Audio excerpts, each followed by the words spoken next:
What's going on, guys? This is New York Adventurer 1994 here, and today is Thursday, June 20th, 2024, and I have a tropical update to share with you guys. So we have Tropical Storm Alberto, who recently made landfall in Mexico yesterday, and today it weakened to a depression, and now it's remnants, and it gave Mexico and Texas several inches of rain and gusty winds and coastal flooding. It gave the areas a lot of flooding.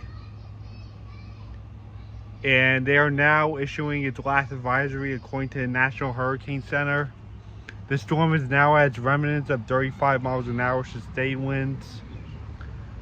This thing was a potential tropical cyclone when it was in the Gulf for most of the time, and this thing actually had a huge wind field of tropical storm force winds of 40 miles an hour. And then by Wednesday morning, it became a tropical storm, and it got its name Alberto. And its maximum sustained winds it got was 50 miles an hour. And it made landfall on the east side of Mexico, and it gave Mexico and Texas a lot of rain and wind and flooding. And it's pretty clear that Mexico and Texas needed that rain, most likely, because those areas always tend to dry up, and it's kind of the silver lining of that storm making landfall. No one really sees the silver lining of hurricanes, but sometimes they do when it's an area that needs a lot of rain, especially when the area dries up. I mean, when an area dries up and a hurricane's coming, the one good thing is that it's going to give that area a bunch of rain that it needed. And it's pretty clear that Texas and Mexico are areas that need the rain, and they tend to dry up a lot. So that's the silver lining of Alberto making landfall. But the downside is that the winds are going to be strong, and the flooding and the power outages are the problem, and the damage it would cause. Those are the problems.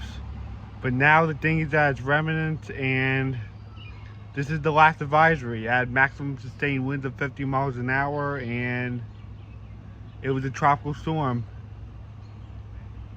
And it spent most of its time in the Gulf as a potential tropical cyclone with 40 miles an hour with a huge wind field. And we have two disturbances in the Atlantic now. We have another Gulf disturbance with a 30% chance in 2 days and 60 in 7 days. That thing looks like it's gonna be following Alberto, I think. I don't know where it's gonna go, but it's gonna go in the Gulf. And then we have another disturbance off the coast of the southeast US, and that has a 50% chance in 2 days and 7 days. That disturbance that's off the coast of Florida and Georgia, that has a little more confidence of it becoming something. So we're gonna have to keep an eye on that one, and the other Gulf disturbance.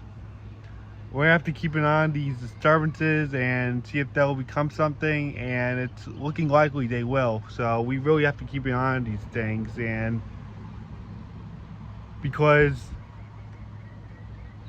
if the Florida and Georgia disturbance becomes something, it could go right up the East Coast and probably come here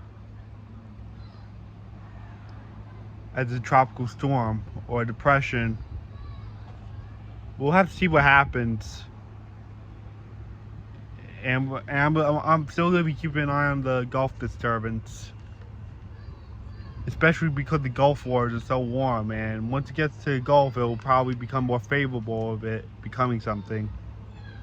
So yeah, that's the tropical update I want to share with you guys, and I guess that's it. Bye.